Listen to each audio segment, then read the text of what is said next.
Whether you dream of being a flower farmer or you just want to grow flowers for your kitchen table, I'm Lisa Mason Ziegler, and I grew cut flowers commercially for nearly 25 years. Now, as an author and online course instructor, I hope to inspire the next generation of growers. I'm glad you're here. Let's jump in.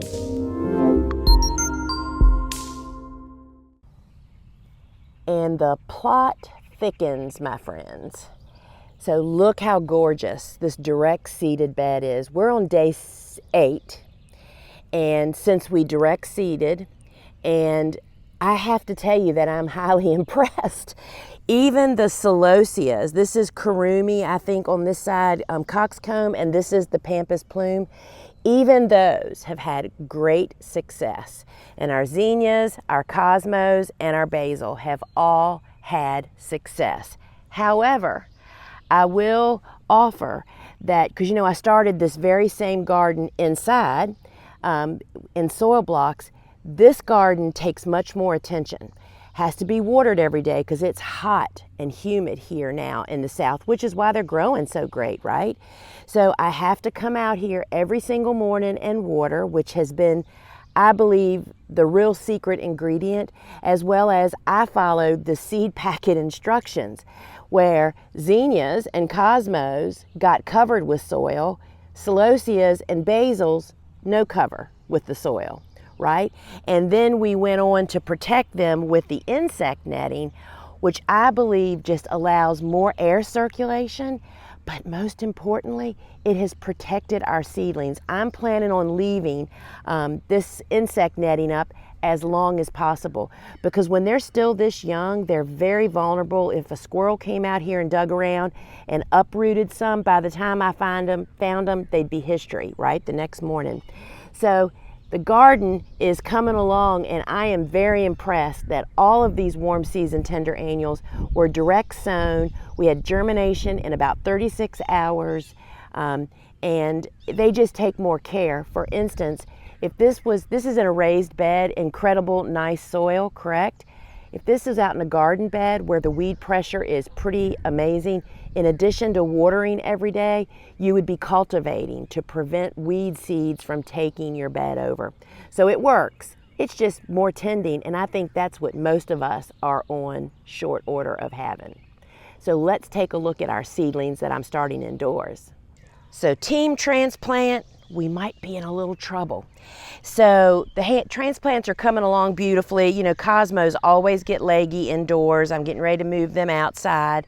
But our direct seeded seedlings look about the same, if not a little ahead of these guys. So the drama will only be answered by who blooms first. These guys will be planted probably in about, I would say, 2 weeks. So you'll have to stay tuned to the Plant It Pink competition, direct seeding versus transplanting. Who's going to bloom first, but I think it's even more important, which one was the least amount of work. So this is the top view of the direct sown seedlings before I thinned them. And here I am thinning. And what I'm thinking in my mind is they should be about 6 inches apart. So if they are, if there's a bigger gap, I might leave 2 closer together that are up against that.